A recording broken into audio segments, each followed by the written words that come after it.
advice ko sa iyo. Huwag kang kumuha na hindi ka familiar sa lugar. Oo. Di ba sa pag ganito, namimili na ako kasi taga dyan lang naman ako sa Fort Bonifacio, di na ako lalayo eh. Kasi hindi mo, huwag kang magpunta sa Maynila. Ron po.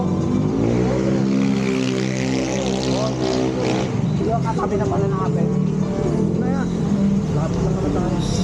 Oo, kada na po si Kuya. Oo, nabalita mo sa ano pre. Yung sa Facebook pre. Bago lang yun, bago lang yun. Nawawa ko kay Kuya. Yung ano pre, matanda kasi siya pre. Rider. Pinagsasak ko. Pinagsasak na kahit hindi. Nakakapalan ko kasi ano ko lang. Wala. Binuway pa nga pre, di ba? Ano, di ba pre? Di ba ano mo dito? Binuway pa nga pre.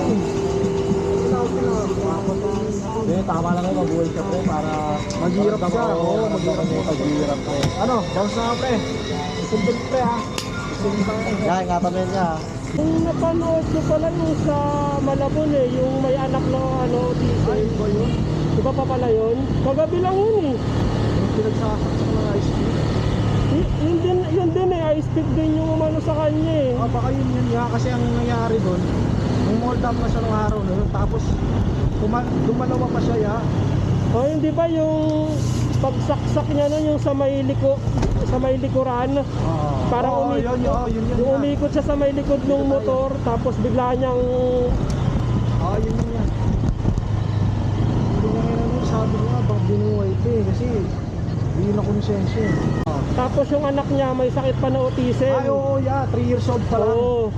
Kaya yung ang na-interview yung matandang babae. Yung matanda, yun.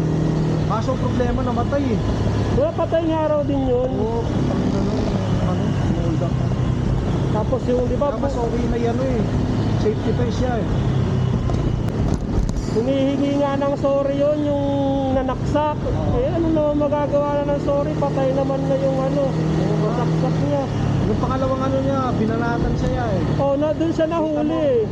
Magamagayin mo. Oh, magamagayin mukha niya. Doon siya na ano daw, doon na siya nakuyog. Doon siya na ano, nahuli. Hindi nga, ganun lang nahuli. Pero mas okay yung binuhay pa siya, parang mahirapan siya. Doon sa loob. Putang na nun. Wawa talaga ako, dami nga siya nasaksak. Pwede naman sana, hinold up niya na lang sana eh. Okay na yun, kahit mo pang lang kinuha eh. Oo, hindi niya na sana pinatay yung ano eh. Kasi kung ano. Maksak pa kasi siya eh. Kahit sabihin na lang, hold up na lang eh. Oo. Eh kung ibibigay naman nung nakamotor yung motor niya, at least buhay siya. Oo, importante buhay siya. Oo, yun lang naman yung motor, pwede ka pa namang kumuha ng panibago.